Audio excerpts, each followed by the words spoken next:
Welcome to the deep dive. Today's topic is something that might seem deceptively simple at first glance. But I think, especially for anyone with a philosophical bent, we all know that sometimes the most interesting complexities are hiding in plain sight. Yeah, definitely. We're going to be talking about negation. Yeah. That fundamental part of language and thought that lets us say what isn't. Right. And given your philosophical interest, I think you'll find that taking a really close look at all the nuances of not can be pretty illuminating. What do you think? Absolutely. And for this deep dive, we've been looking closely at the Stanford Encyclopedia of Philosophy's entry on negation. Okay. It's a really comprehensive piece, and what we're hoping to do is sort of unpack its many, many layers and move beyond just thinking of negation as a simple on-off switch. Right. Explore the diverse ways it plays out in our daily language and in those more formal logical systems that philosophers love to build. Right. And this idea of negation, it's got such a rich history. It's constantly being debated and always offering new perspectives. Okay. Yeah. So maybe we can start where we all first encounter negation, and that is in natural human language. Yeah. I mean, it just feels so intuitive, right? This ability to kind of create semantic opposites. It does. Hot versus not hot. Right. Here versus not here. Yeah. It seems almost like a given. It does for us as humans, but I think what's philosophically really interesting is when you compare how we use language with how other species communicate. So as the Sapir entry points out, animal communication, even though it can be very sophisticated in certain species, it doesn't seem to include this digital negative operator. Right. There aren't discrete signals for not that can reverse the meaning in the way that we can. Right. It's much more analog. Exactly. And so I think this difference, this ability to have not, to apply it recursively, that's what allows for denial, contradiction, and even irony, which is really central to human discourse and, I'd say, lots of philosophical questions as well. That's a great point about the recursive nature. Yeah. It really opens up new avenues for complex thought. And it's not just, one way to say not, is it? Not at all. It can show up in all sorts of forms in our sentences. Exactly. And that's what I find remarkable is just the sheer syntactic variety. We have adverbs, like not. Right. But then there are verbs that incorporate negation and affixes like unt in English or prefixes like un. Right. And the entry actually talks about a bunch of linguistic phenomena that are connected to negation. So, for example, scope ambiguities, a classic philosophical playground. Oh, yeah. Take the sentence, everybody didn't leave.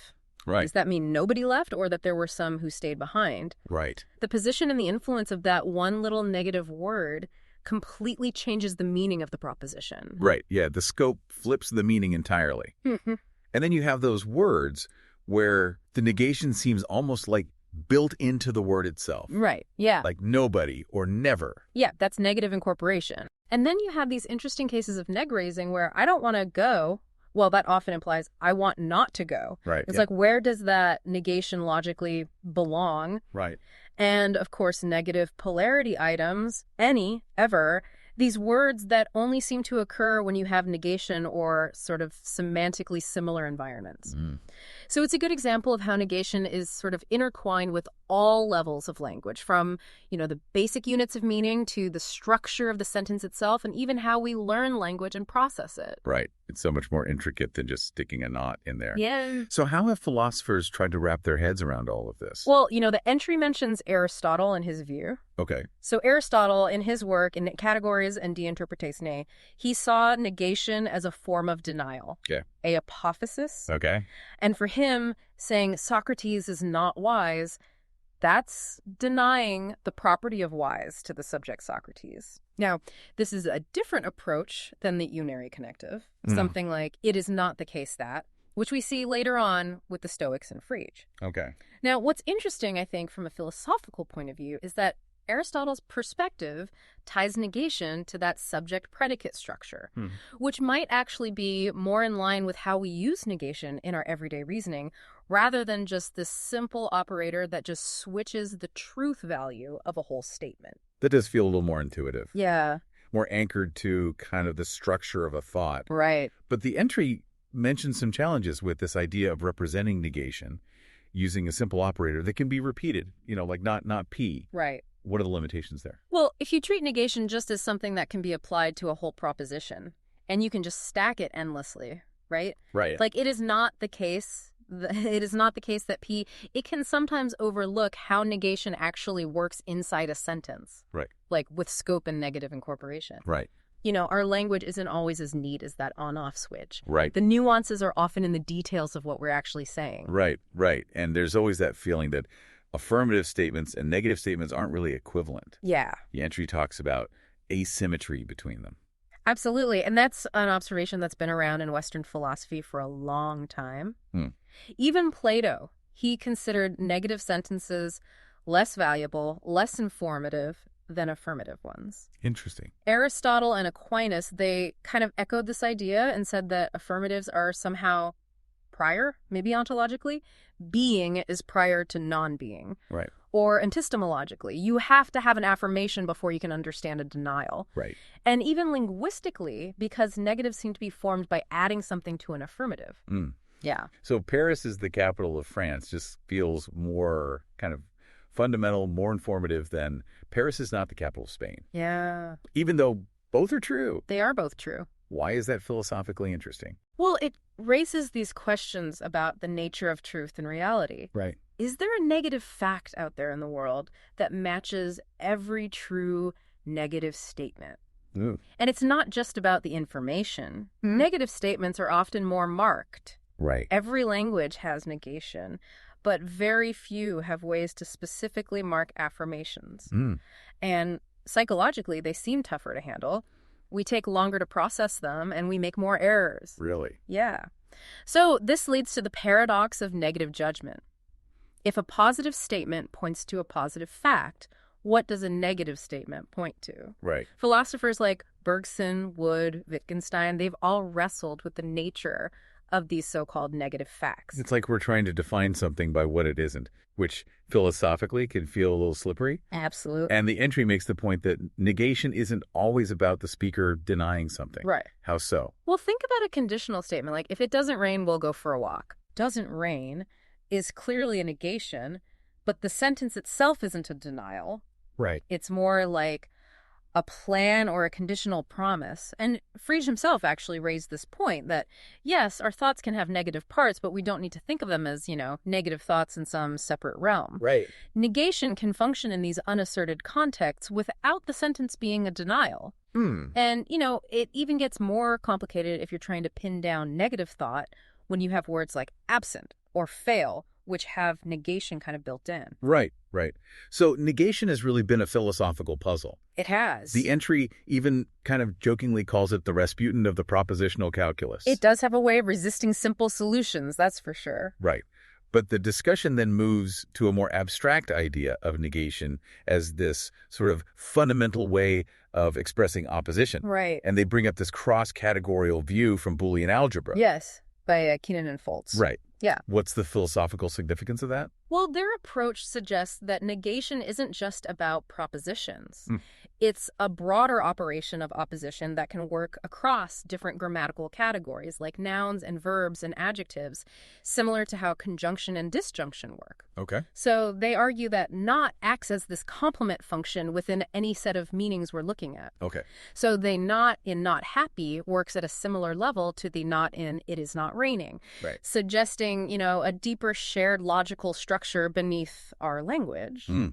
Yeah. There's a more elegant way to think about it. Yeah. More fundamental, perhaps. It is.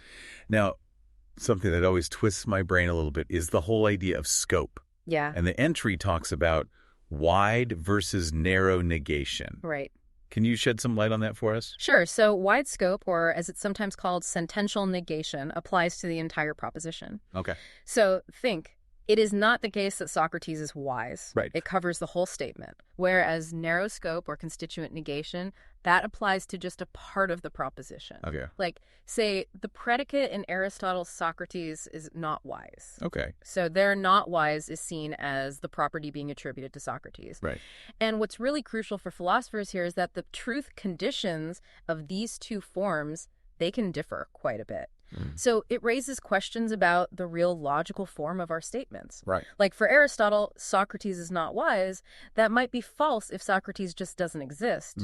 Whereas Socrates isn't wise, that could potentially be true even if he doesn't exist. Right, yeah.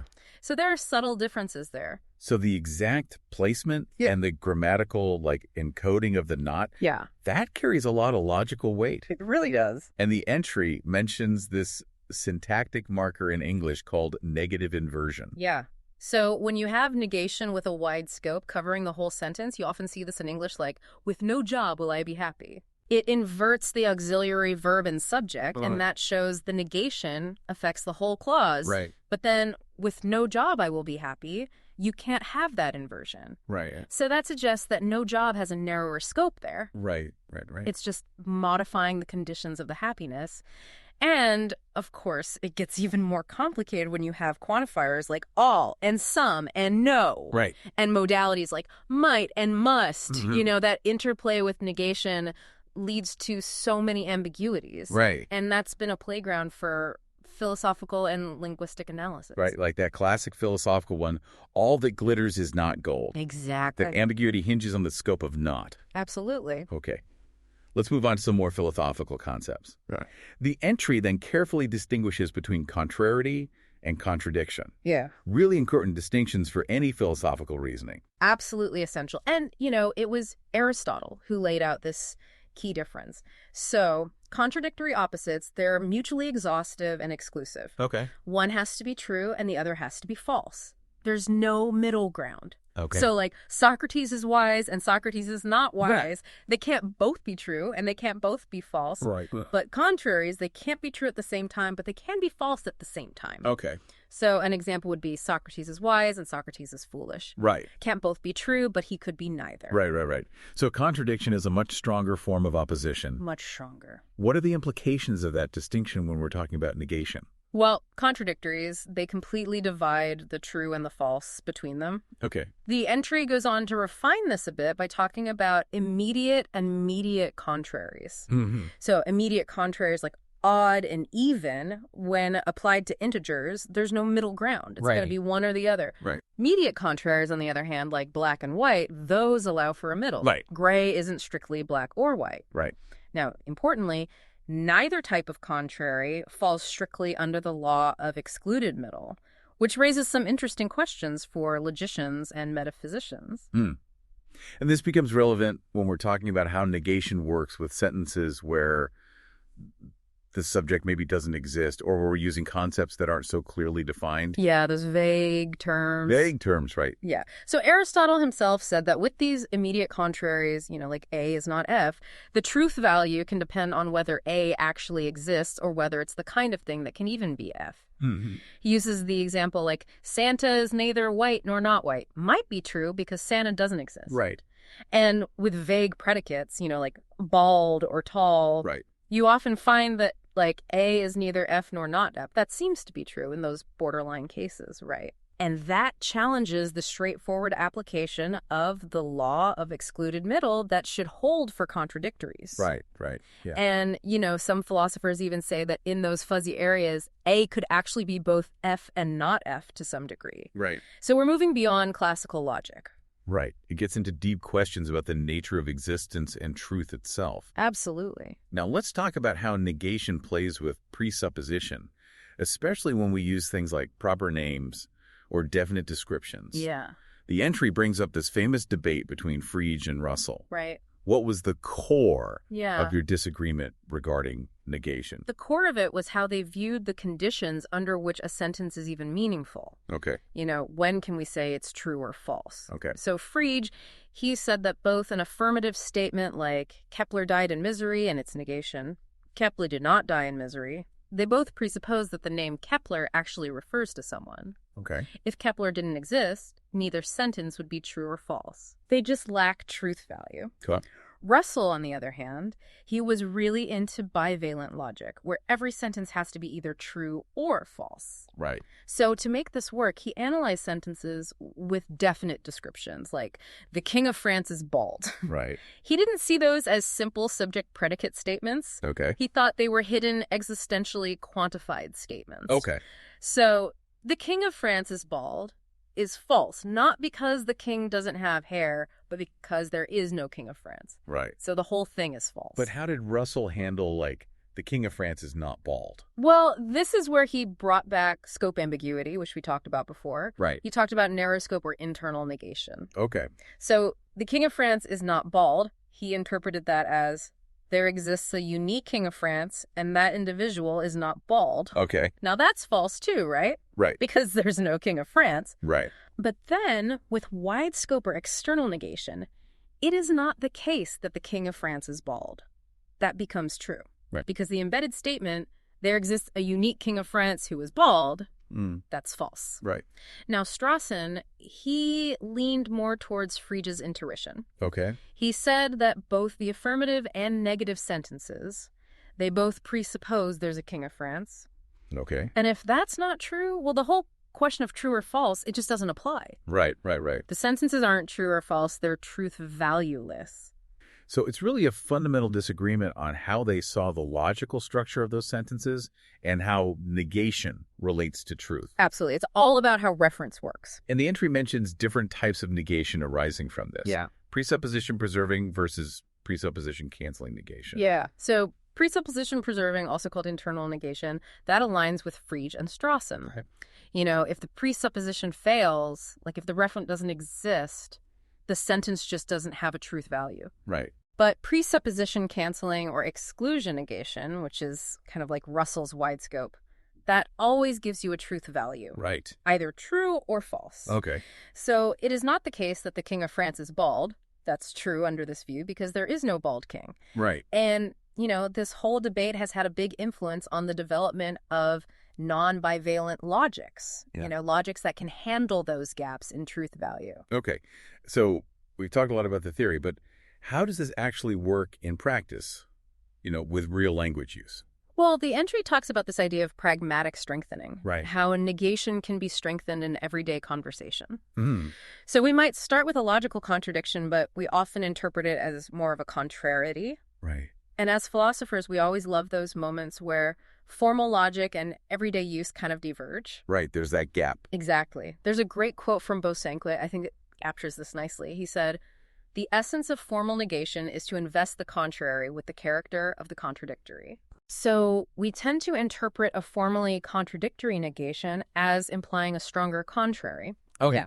The entry calls this tendency max contrary. Okay. And it also mentions the OE drift in the square of opposition, where some S are not P often gets interpreted as no S are P in real-world reasoning. So when we say something like, it's not good, in conversation, we're often implying it's bad, not just it's not good, but it could be anything else. Exactly. What's going on there? Why this pragmatic strengthening? Well, it often relies on a hidden disjunction, like a presupposition that there are only two options. Mm-hmm. So denying one implies the other. Right. Neg raising is a good example of this. You know, I don't believe that P, often interpreted as I believe that, not P. Right. It's like we're assuming I either believe it or I don't. Right. Yeah, that makes sense from a conversational standpoint. Yeah. We fill in the blanks based on context and what we think the speaker meant. Absolutely. The entry also talks about a fixal negation, like the difference between unfair and not fair. Is there a similar strengthening happening there? Often, yes. Okay. So unfair generally means more than just not fair. Okay. It implies something actively unjust. Right. Similarly, unhappy usually means closer to sad than just neutral not happy. Right. And this relates to the idea that there's often an unexcluded middle with these contraries. You know, you can be neither happy nor unhappy. Right. Yeah. And what about when we negate plurals? Like the kids aren't sleeping, we usually mean something stronger than it's not the case that all the kids are sleeping. Exactly. We interpret it as none of the kids are sleeping, Right. which is the opposite of all the kids are sleeping. Right, yeah. And this is often tied to a presupposition of homogeneity, you know, this idea that if you say something about a plural group, it applies to all members. Right, yeah. So this idea of pragmatic strengthening, it's a big part of how we actually use and interpret negation in real life. It's a crucial part of how we communicate. And then the entry talks about litotes. Yeah. That figure of speech where you say something positive by negating its opposite. Right. So like not bad to mean good or not a little to mean a lot. Right. And what's philosophically interesting here is the asymmetry we often see. Okay. Not happy often means unhappy. But not sad doesn't usually mean happy. Right. Yeah. And this is often tied to pragmatics like politeness Okay. and the idea of negative face, our desire not to impose on others. Right. So it's a way of softening what you say. Right. That makes sense. Yeah. And the entry mentions something called the neg first principle. Yeah, that's Jesperson's idea. Okay. He noticed that languages tend to put negation early in the sentence. Huh. And this can show up in different ways, like historical shifts in grammar or the syntactic stuff we talked about, like fronting and negative inversion. Right. It suggests, that negation has a special place in how we structure our thoughts and how we communicate. Yeah. And then there's privation. Yeah. That sounds more specific and context dependent, like it depends on what we expect. Absolutely. So for Aristotle, privation is the absence of a property that something should have based on its nature or a specific time. Okay. Like a newborn kitten doesn't have sight yet, but we wouldn't usually call it blind. Right. But if an adult cat loses its sight, then we would. Right. And affixal negation often reflects this idea of privation. Okay. So like unhappy implies the absence of a usual state of happiness. Right. And the fact that you can say unhappy but not really unsad shows how we're negating a presumed positive state. Right. And then you have those examples, undead versus unalive. Right. So undead describes something that should be dead based on our normal ideas of life and death. Right. But unalive is less natural because we don't usually expect things to be inherently alive in the same way. Right. So it's not just a simple flip. It's tied to what we consider normal. The entry also mentions why positive subcontraries in the square of opposition tend to be like actual words, while negative ones often aren't. Right. That seems like another asymmetry with some potential philosophical implication. So it is. So subcontraries, like some are F and some are not F, they can both be true, Right. but they can't both be false. Right. And pragmatically, saying one often suggests the possibility of the other. Okay. But the fact that we have words for the positive ones, like some, but not for the negative ones, not all, isn't one word that's linked to this idea that negation is marked. And to Grice's maxim of quantity. Saying some is often more informative than just saying not all. Right. There are other explanations, but it shows how language reflects deeper cognitive and communicative principles. Okay. Yeah. So we've explored negation in natural language, but let's turn to the formal logic of negation. Okay. The entry talks about different proof systems and semantic frameworks. Right. Where should we begin this journey? Maybe with the basic principles of inference that involve negation. Okay. The entry lists some important ones: contraposition, double negation, introduction, and elimination. Right. And then that slightly controversial one, ex contradiction quod libet, which basically says, from a contradiction, anything follows. Mm-hmm. And what's crucial for philosophers here is that classical logic accepts all of these, but some non-classical logics, they question or even reject some of them. Right. So the rules aren't universal. Exactly. It leads to different ways of reasoning about negation. Right. For example, relevance logic and paraconsistent logics, they have problems with ex-contradiction because it seems to undermine the idea of relevance in logic. And intuitionistic logic, with its focus on constructive proof, that challenges classical contraposition. Right. Yeah. So even the basic rules of logic aren't universally accepted. Not at all. It depends on the system you're working with. Right. That's a pretty profound insight for a philosopher. It is. And then we have the De Morgan laws, which describe how negation works with conjunction and disjunction. Right. Classical logic validates all of them. But again, intuitionistic logic only goes one way. Exactly. It shows how different the systems really are. Yeah. It's all about how they understand those core logical relationships with negation. To really understand the logic of negation, we have to talk about semantics. Right. How we assign meaning and truth. Absolutely. The entry starts with negation as a truth function in classical logic. Right. Can you break that down? So in classical logic, you have that principle of bivalence. Everything is either true or false. Right. And negation acts as a very simple truth function. Correct. If something is true, its negation is false. If it's false, the negation is true. It's like flipping a switch. Right. Now, the entry points out that, yes, there are other possible two-valued unary truth functions, but none of them really capture the idea of semantic opposition the way classical negation does. Okay, but classical logic isn't the only game in town. The entry talks about these many-valued logics. Right. How does negation work when we have more than just true and false? So many valued logics go beyond that true-false split. Okay. And they introduce maybe a third value, like indeterminate, Right. or even a whole spectrum of values. And so negation has to be defined differently in those systems. Oh.